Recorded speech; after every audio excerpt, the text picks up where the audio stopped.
anatomical landmark pada gigi tiruan. Ini mungkin kalau misalnya kita masih koas S1 ini benar-benar disuruh hafalin ya. Tapi kalau misalnya nanti udah di luar kampus, ini udah nggak masalah lagi, tapi masih tetap harus ingat. Jadi untuk anatomical landmark gigi tiruan itu banyak, mencakup dari batas tepinya di bagian sini sampai ke belakang. Itu kita harus tahu sampai mana kita harus melakukan pencetakan. Itu dia berkaitan sama gigi tiruan nantinya bakal menutup apa aja, tepinya bakal dibatasi oleh apa aja. Begitu pula di rahang bawah. Gitu. Nah, untuk di rahang atas itu ada frenulum labialis di bagian sini, ini klinisnya nggak kelihatan di gambarnya. Kemudian ada vestibulum buccalis, area cekungan di area labial yang paling dalam, cekungan yang paling dalam. Kemudian ada frenulum buccalis, ini frenulum buccalisnya. Itu perlu dibebaskan nanti kalau misalnya kita membuatkan gigi tiruan. Kemudian ada vestibulum buccalis, ini di sini vestibulum buccalis. Kemudian ada coronoid bulge, di sini nggak kelihatan ya, tapi nanti bakal diisi sama gigi tiruannya bentukannya kayak gini.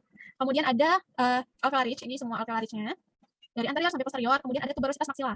Nah, tuberositas maxilla ini yang nomor 7 paling belakang ini, dia merupakan stress bearing area primar pada gigi tiruan maxilla. Makanya itu harus tertutup juga nanti pada pembuatan gigi tiruan penuh. Dan posisinya itu harus mencapai, kalau kita buatkan gigi tiruan harus mencapai hamular notch. Hamular notch itu merupakan cekungan di belakang tuberositas maxilla. Tuh, kemudian ada area posterior palatal seal. Nah, itu ketika kita lakukan pengecekan menggunakan pasiennya itu biasanya disuruh mengucapkan ah gitu. Pada saat pasiennya mengucapkan ah, itu nanti akan terjadi pergerakan pada area vibrating line gitu. Vibrating line itu merupakan pertemuan antara palatum keras dan palatum lunak yang berada di area ini. Nah, di area ini. Nanti pada pembuatan gigi tiruan kita harus sampai ke situ gitu. Kemudian ada fovea palatina, mungkin kurang kelihatan di sini nanti kalau kita cetak model studi bakal ada kayak titik dua buah. Gitu. Nah, itu fovea palatina. Kemudian ada median palatal raphe, itu bagian tengah sini. Kemudian ada papilla incisivum. Nah, papilla incisivum ini biasanya berdekatan sama apa? Anatomi apa di bawahnya? Ada foramen incisivum. Kenapa harus diperhatikan si foramen incisivum itu? Karena seiring dengan resorpsinya tulang alveolar. Nah, dengan seiring resorpsinya tulang alveolar yang ada di sini, foramen incisivum yang awalnya berada jauh dari puncak tulang alveolar, ujungnya semakin dekat ke puncak. Ketika dia makin dekat ke puncak tulang alveolar, ketika pasiennya itu menggunakan gigi tiruan, resiko tertekannya itu semakin besar. Maka kadang-kadang pasien yang udah reach-nya itu resopsi, yang udah linggir rahangnya itu resopsi, bisa mengeluhkan sakit pada area anterior palatal. Nah, itu bisa karena kondisi tersebut tertekannya foramen incisivum. Foramen incisivum itu tempat keluarnya apa? Nervus nasopalatinus, gitu ya. Kemudian di sini ada rugi-rugi. Rugi-rugi ini merupakan primary stress bearing area yang bakal menahan gigi tiruan nantinya. Kemudian ini ada palatum keras dan lunak yang dapat bergerak. Yang area sini tadi. Nah, ini gambaran nanti ketika udah jadi gigi tiruannya bakal menutupi semua anatomical landmark tadi. Kemudian ada anatomi mandibula. Kurang lebih sama, nanti ada ridge-nya, ada frenulum labialisnya, ada vestibulum labialisnya. Yang berbeda adalah buccal shelf. Buccal shelf itu adalah bagian bukal pada area posterior. Nah, itu nanti tempat lewatnya linea oblik eksterna kalau misalnya secara tulangnya gitu. Itu ini linea oblik eksterna, kemudian retromolar pad. Retromolar pad itu merupakan peninggian yang ada di bagian paling posterior dari rahang bawah. Nah, itu nanti gigi tiruannya juga harus menutupi basis gigi tiruannya juga harus menutupi retromolar pad. Itu karena dia primary stress bearing area. Kemudian ada pterygo mandibular raphe pada bagian belakang sini. Kemudian ada fossa retromiliohyoid. Nah, ini bagian sini, bagian dalam dekat lidah, itu cekungan di bagian bawah sini. Untuk si fossa retromiliohyoid, semakin dalam fossa retromiliohyoidnya, retensi gigi tiruan semakin bagus. Jadi untuk menambah retensi, itu cari pasien yang kondisi si fossa retromiliohyoidnya dalam. Kalau misalnya kalian mau cari pasien untuk GTP ya, kalau misalnya di koas. Kemudian ada sulcus alveololimalis, itu di area sini, bagian posterior dekat lidah, yang posterior dekat pipi tadi yang buccal shelf. Kemudian ada sublingual carbuncle. Area sini, tempat keluarnya ductus submandibula dan sublingual ya. Kemudian ada frenulum lingualis, ini perlu kalian tahu karena nanti bakal dibebaskan ketika pembuatan gigi tiruan. Frenulumnya itu harus terbebaskan. Kemudian ada area tonjolan premillohyoid. Nah, ini untuk pencetakan awal kita bisa menggunakan bahan cetak apa aja untuk pencetakan model studi. Itu bisa 3, alginat, silikon putty, impression cake compound. Pada pencetakan awal kita menggunakan bahan cetak dengan viskositas tinggi. Kalaupun kita gunakan alginat, kita bikin alginatnya itu viskositasnya agak tinggi atau agak kental ketimbang yang bisa kita gunakan untuk pencetakan model kerja. Gitu. Untuk si alginat kelebihannya apa aja? Yaitu dapat mengalir ke area perifer yang sulit ditangkap. Kemudian kekurangannya apa? Yaitu harus dicor segera. Karena kalau misalnya lebih dari 1 jam, itu dia udah mengalami inhibisi sama sineresis ya kalau misalnya alginat. Jadi dia itu nggak bisa dibiarkan dalam waktu yang lama karena bakal mengubah detailnya gitu. Kemudian perifer cetakan harus didukung dengan wax atau compound jika panjang sendok cetak tidak memadai. Nah, ini kekurangannya yang lain. Kalau misalnya sendok cetak rahang pasiennya terlalu besar, misalnya kita ada sendok cetak L. Ketika kita cobakan ke pasiennya, bagian posteriornya, anatomical landmark yang berada di bagian posterior itu belum tercetak. Nah, pada kondisi kita mau mencetak menggunakan alginat, itu ditambahkan dulu menggunakan wax atau compound di bagian sendok cetaknya. Gitu. Karena kalau misalnya kita hanya menggunakan alginat pada kondisi tersebut, nanti ketika kita buka cetakannya bakal robek.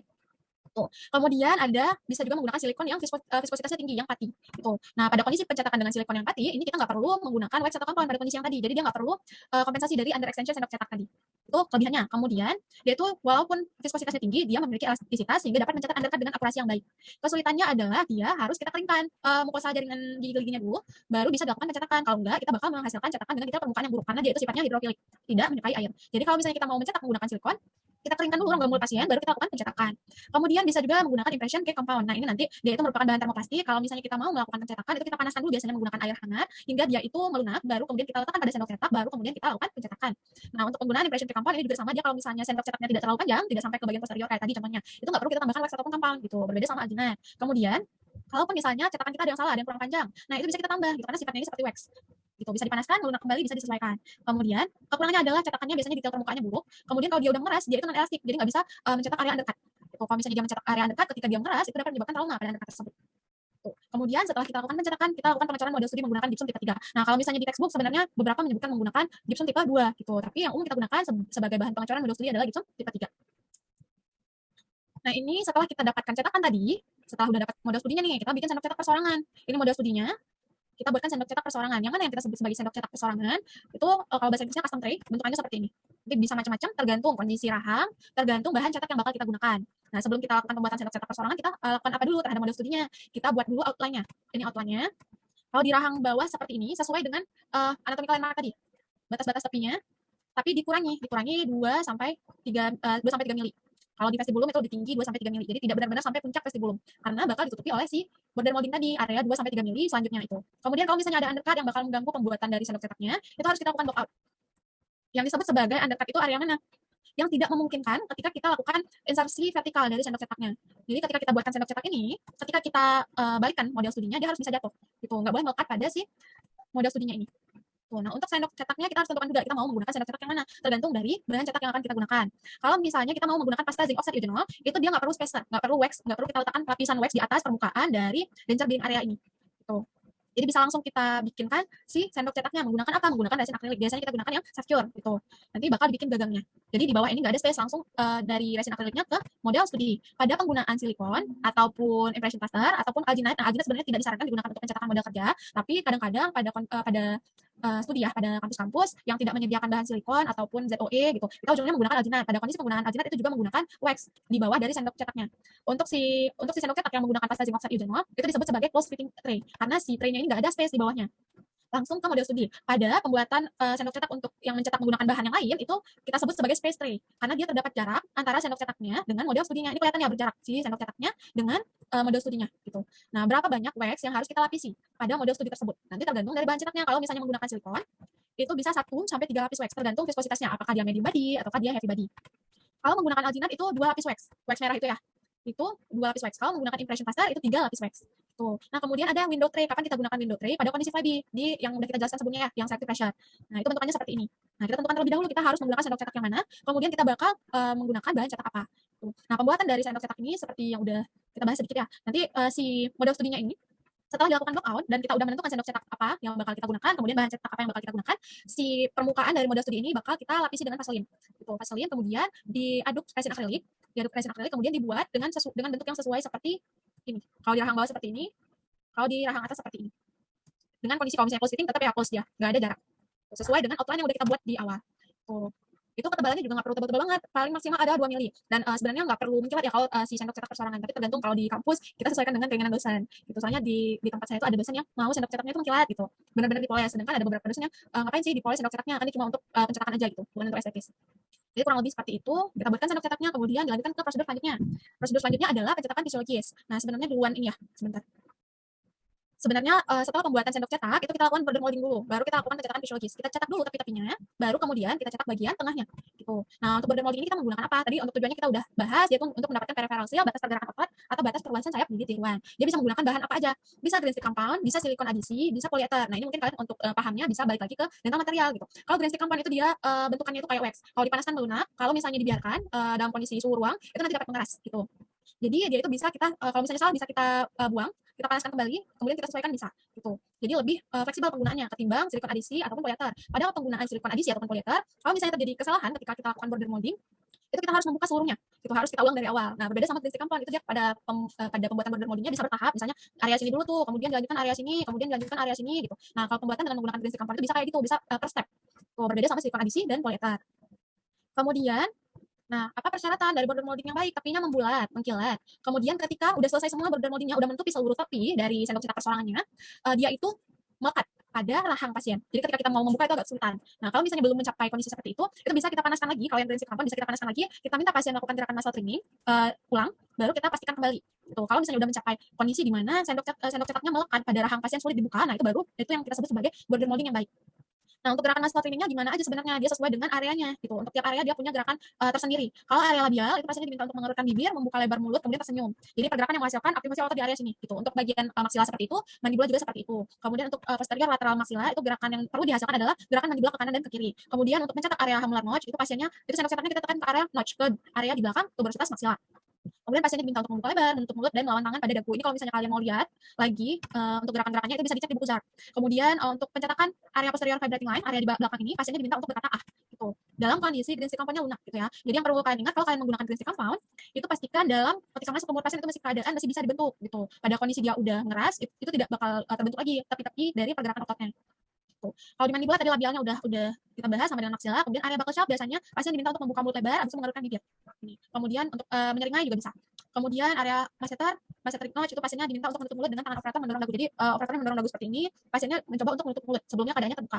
Kemudian untuk pencetakan area retromolar pad itu pasiennya membuka mulut lebar dan menutup mulut dengan tangan operator mendorong dagu. Kemudian kalau area fossa retromilioid itu pada rahang bawah yang bagian dekat lingual tadi, bagian belakang, itu pasiennya diminta untuk menjelat bibir bawah, pipi kanan dan kiri serta menelan. Kemudian kalau batas lingual dan batas anterior lingual itu pasien menjelat bibir bawah dan atas serta pipi kanan dan kiri, kemudian menekan lidah terhadap gagang sendok cetak atau jempol dekat. Kalaupun misalnya kalian nggak bisa ingat satu-satu tahapannya, itu kalian bisa bayangin kira-kira pergerakan apa yang harus dilakukan untuk menghasilkan aktivasi otot-otot di sekitar area yang mau kalian cetak, gitu ya. Misal kalian mau cetak area bagian lingual nih, kalian mau cetaknya area lingual sekaligus dari anterior sampai ke posterior. Nah, kira-kira gerakan apa ya yang mengaktifasi si lidah? Nah, pasti pergerakan lidah ya, kalau misalnya untuk mengaktifasi otot lidah, baik itu ke depan, ke samping. Nah, kurang lebih seperti itu.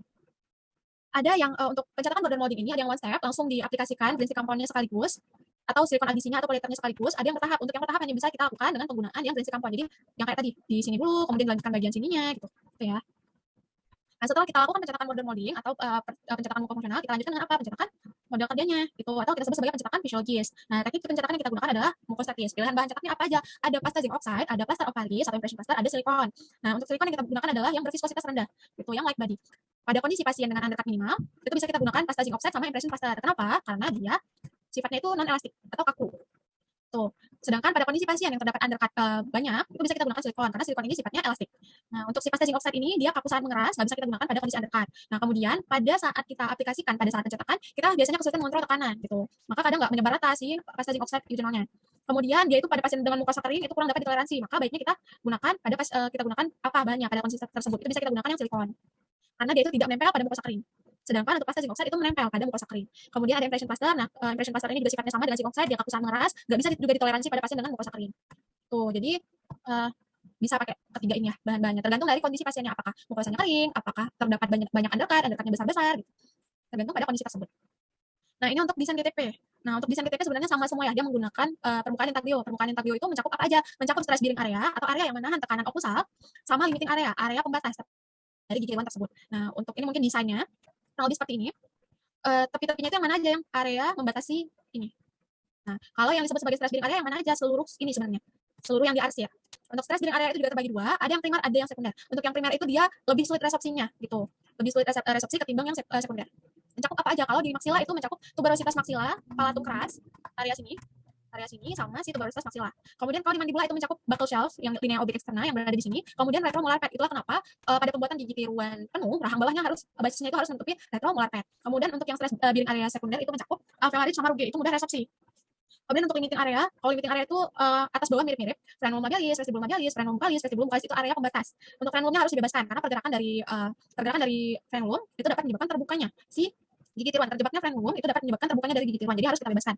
Ini area misalnya frenulum labialis, ini harus kita bikin celah untuk dapat memungkinkan pergerakan dari frenulum tersebut. Tuh. Pada rahang atas, batas posteriornya adalah vibrating line. Untuk rahang bawah, itu bagian paling posteriornya dibatasi oleh distal dari retromolar pad. Kemudian ada batas di bagian lingual. Ini frenulum lingualis sama sulcus alveolo-lingualis yang ada di sini. Jadi untuk GTP itu desainnya sama semua. Nah, kecuali kayak pasien yang refleks muntahnya tinggi tadi gitu. Ada kadang-kadang pasien dengan refleks muntah tinggi itu nggak bisa kalau perluasan posterior dari rahang atasnya itu mencapai vibrating line gitu. Itu bisa kita modifikasi dengan mengurangi bagian posteriornya, tapi kekurangannya itu mengurangi retensi. Gitu. Jadi sulit ya modifikasinya gitu. Ini bahasan border molding tadi. Setelah kita lakukan pencetakan fisiologis, kita lakukan beading dan boxing. Fungsinya apa? Untuk mempertahankan seluruh kontur dari vestibulum fungsional. Yang dibilang sebagai vestibulum fungsional itu yang mana? Yang ini. Nah, ini pada pencetakan GTP atau GTL itu harus dipertahankan karena nanti supaya kita tahu batas sayap-sayap dari gigi tiruannya itu sampai mana sayap gigi tiruannya. Caranya gimana? Dengan menggunakan boxing rope sama boxing wax. Nanti boxing rope ini kita gunakan untuk beadingnya. Beading itu merupakan wax yang kita letakkan secara horizontal di sekeliling cetakan kita. Selebar 2-3 mili. Bisa boxing rope, bisa beading wax. Kemudian kita buatkan boxingnya. Yang tadi disebut beading. Beading itu dia perluasan horizontal. Yang disebut sebagai boxing adalah perluasan vertikal. Tuh, menggunakan boxing wax. Ketinggiannya berapa? 10 sampai 15. Maka nanti bakal menghasilkan seperti ini. Nah, nanti udah dibikin kayak gini, baru diisi dengan gipsum. Langsung di atas ini. Di dalam bidding boxing yang udah kita bikin tadi. Langsung kita lakukan pengecoran menggunakan gipsum tipe 3. Kalau misalnya kalian mau supaya model kerjanya tidak mudah terkikis, itu bisa menggunakan gipsum tipe 4 yang lebih keras. Nah, kemudian kita buat basis gigi tiruan. Ketika udah mendapatkan model kerja nih, udah dapat model kerjanya tadi, kita buatkan basis gigi tiruannya. Syarat dari basis gigi tiruan sebenarnya apa aja? Dia itu harus kaku, stabil secara dimensional, kemudian dia menutupi seluruh dencar breathing area. Dencar breathing area tadi udah kita bahas. Untuk pilihan bahannya itu bisa wax, ini yang umum kita gunakan, bisa juga akrilik. Nah, bisa juga akrilik yang light cure ataupun yang cold cure. Kalau misalnya akrilik, kalau langsung kita buatkan basis gigi tiruan yang menggunakan akrilik, sebenarnya sulit ya kalau misalnya mau nanti kita modifikasi di selanjutnya. Tapi dia itu lebih stabil gitu, tidak berubah bentuk, tidak berubah ukuran dalam perubahan suhu. Sedangkan kalau kita menggunakan wax, itu dia ketika suhunya berubah, dia terkadang memuai atau menyusut gitu. Jadi kurang stabil. Gitu. Tapi kelebihannya dia bisa kita modifikasi lagi, bisa kita sesuaikan lagi kalau misalnya ketika pembuatan awal dia kurang sesuai. Jadi untuk pembuatan basis gigi tiruan bisa menggunakan bahan-bahan tersebut. Nah, untuk shellac ini juga bisa kita gunakan, tapi kayaknya kurang umum ya kalau di Indonesia. Itu juga kaku dia seperti akrilik. Nah, kemudian ini pembuatan galengan gigit. Sebenarnya fungsi dari pembuatan galengan gigit itu apa aja? Gitu. Dia itu untuk mencatat zona netral, kemudian untuk menyesuaikan bentuk lengkung sesuai dengan bentuk lengkung yang akan kita dapatkan nantinya, kemudian untuk menentukan ketinggian bidang opusal. Nah, ini nanti bakal kita sesuaikan lagi pada penentuan dimensi vertikal dan penentuan kesejajaran. Kemudian dia juga berfungsi untuk mencatat hubungan maksimum mandibula yang akan kita tentukan pada pengukuran relasi sentrik nantinya. Nah, penentuan gigitan dilakukan pada galengan gigit pada kondisi, nah ini kalau misalnya GTP penuh udah pasti menggunakan galengan gigit. Pada kondisi lain kapan kita menggunakan galengan gigit untuk penentuan gigitan? Pada kondisi GTP tunggal berkontak dengan GTP sebagian, gigi tiruan sebagian. Nah, itu perlu digunakan galengan gigit. Kemudian pada kondisi gigi tiruan atas kelas 1 berkontak dengan gigi tiruan bawah kelas 1, itu juga perlu kita tentukan gigitan menggunakan galengan gigit. Pada kondisi gigi yang tersisa sangat sedikit dan tidak berokusi. Tapi udah pasti kalau GTP karena tidak ada gigi yang tersisa, itu kita tentukan gigitan menggunakan galengan gigit. Nah, sebenarnya untuk ketinggiannya itu seberapa gitu. Ketinggian dari galengan gigitnya. Kalau misalnya di rahang atas sekitar 22 mili, di bagian anterior dan di bagian posteriornya di atas tuberositas sekitar 12 mili. Tapi ini tergantung lagi pembuatannya sesuai dengan panduan di kampus gitu. Panduan kampus kayaknya agak beda-beda sedikit ya walaupun sama. Gitu. Sedangkan untuk rahang bawah untuk pembuatan awal itu disarankan 18 mili dengan kemiringan anterior sekitar 15 derajat untuk yang anterior atas dan bawah, sedangkan pada bagian posterior itu kemiringannya 45 derajat. Kalau berdasarkan anatomi itu ketinggian dari galengan gigit rahang bawah semana gitu. Dia itu 2/3 setengah sampai 2/3 tinggi tuberositas. Kayak gini ya. 2/3 sampai setengah tinggi tuberositas atau setinggi dengan komir surah si tepi dari bibirnya. Itu diluaskan ke belakang. Bisa juga ikut panduan tersebut. Gitu. Nanti dia akan menentukan ketinggian dari insisal gigi anterior rahang bawah dan okusal dari gigi posterior rahang bawah. Nah, ini zona netral tadi. Zona netral merupakan bentuk lengkung di mana mengisi posisi keseimbangan di antara kelompok otot lidah, pipi, dan bibir. Sehingga nanti dia akan menahan gigi tiruannya tetap pada tempatnya. Kurang lebih kayak gini. Ini udah sempat kita bahas juga tadi di belakang.